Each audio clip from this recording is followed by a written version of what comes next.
Hi everyone, it's Refresh. I just thought I would go over the limited deck that I drafted at the Eternal Masters draft. This is the deck that I ended up with. So the whole point of this deck is to get to cast Animate Dead on World Gorger Dragon, which as long as I have one other creature that helps me win the game, whether by drawing cards like the Baleful Strix or destroying my opponent's board with the Necrotal or just getting massive tempo by bouncing his entire board with the Mana War, or just eating everything with the Ingester. The idea is to combo off, destroy my opponent's board, get infinite mana, cast everything in my hand, and then win the game. So that's the idea. It doesn't always work because the pieces do have to come in out in the right order, but basically there's a lot of card draw and there are ways to slow down the game all at the expense of life. So what I have here in terms of card draw are Night's Whisper as well as two Phyrexian Gargantuas. Fact or Fiction will let me draw cards as well. Cephalid Sage lets me loot, and then Plague Witch, Fact or Fiction, Cephalid Sage, well, and sort of Extract from Darkness are the ways that I can sort of get my World Gorger Dragon or maybe my Phyrexian Ingester into the graveyard. But, you know, in bad case scenarios or where I need lands, I also have a Twisted Abomination and Shoreline Ranger, both of which I can cycle for an island or a swamp, which will get me a land and also put them in the graveyard as possible targets for Extract from Darkness or Animate Dead. Even in the case of the World Gorger Dragon and Animate Dead combo, I just can't get the pieces. What I can do is that I sacrifice a lot of life to draw cards and just keep a huge card advantage. And then somewhere around between 7 to 11 life, I should be down to the point where I have so many more cards, which means that I have all the lands that I need. And I will have a better board, theoretically, because I'm going to have a whole bunch more cards that I can cast than my opponent, and give me more options at every point of the game. So let's talk a little bit about the other pieces of the deck. Part in getting me there are the Ragers and the Gargantuas and the Night's Whisper. That draws me a ton of cards. Fact or Fiction will also help me draw a ton of cards. That means that my hand's just going to be a lot more full than my opponent. Now, I don't have much removal in this deck. In fact, the only pieces of removal I have are the Necrotal and the Phyrexian Ingester. Those are the only ways that I can take a threat off the board, aside from bouncing it with a Mana War. Because of the card draw as well as the life loss effects, there is the potential that even my Animate Dead and World Gorger Dragon combo will cause me to either mill myself or kill myself. So there's a danger to this deck, but it's kind of fun to try to get there. And, you know, in a pinch, like if I'm going to set this combo off, I can sort of bounce a creature or kill one of my own creatures in order to prevent myself from killing myself or milling myself. So there's a potential for that as well. And, you know, I also have Extract from Darkness, which I probably will take like the Phyrexian Ingester to remove a creature or to get back one of the creatures that I need. The Prowling Pangolin sort of acts as card advantage as well, because when it hits the battlefield, my opponent is probably going to lose 2 cards, but it depends. Like, there may be a situation where I just have a 6/5, and then these guys, I need ways to stop flyers. So this is sort of this and my Baleful Strix are kind of the only way I can stop flyers. And then Twisted Abomination is a 5/3 that regenerates.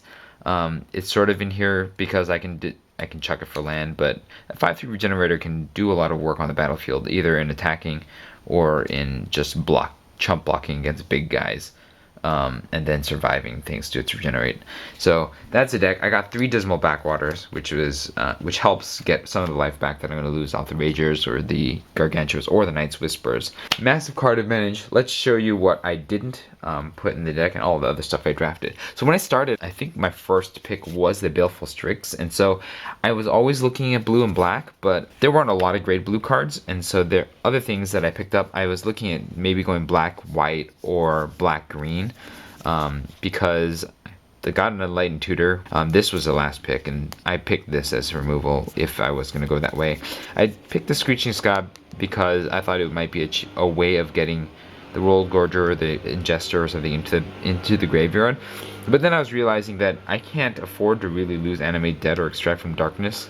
That those are 2 of my ways of win conditions, so putting this in my deck was perhaps too risky, especially when I have so much controlled discard with the Plague Witches that I can use to discard what I want, and the Fact or Fiction that I thought it was just too unreliable a way of discarding things. So the other way I thought I could have went was to go black green elves, because I was already in black. I could have splashed for blue. Really, my blue is a very small part of my deck. I'm mostly black, but I didn't really end up getting many good elves outside of Blightsoil Druids. I picked up Duresses because they're okay against combo decks or decks with lots of spells or decks with wraths. So I thought I'd pick them up just in case I can eat something of my opponent's. I got this, you know, I can actually use it if I'm facing a tokens deck, so that's not bad. I got these originally because I was thinking, oh, what if I mill something with a Screeching Scab, but with a Screeching Scab, a creature that I want, or maybe I can get some value.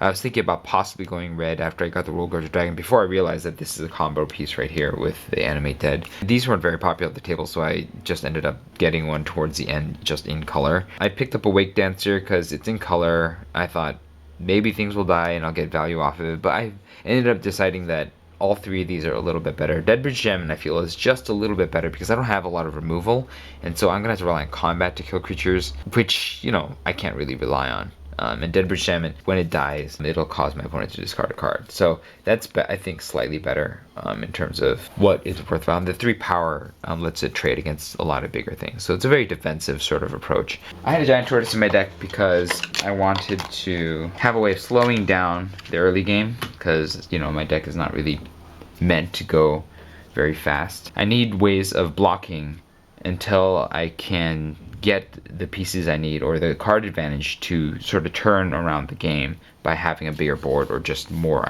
options. While I was thinking about going green black elves, I picked up Brawn and Sentinel Spider as well. Millikin I sort of picked up as ramp and as a way of milling cards to extract or animate dead, but again, for the same reason that I didn't end up putting Screeching Scab in the deck, I didn't put Millikin in the deck, because ramp is not really what my goal is. It's just to draw a pile of cards, and I picked up Prismatic Lens in the case that I would have also went white or green into 3 colors, but I didn't end up needing it. This was a hate draft. There was nothing else really good in the pack for me, so I picked the Relic of Progenitor just to keep somebody else from basically wiping out my win condition of bringing out a big guy back from the graveyard.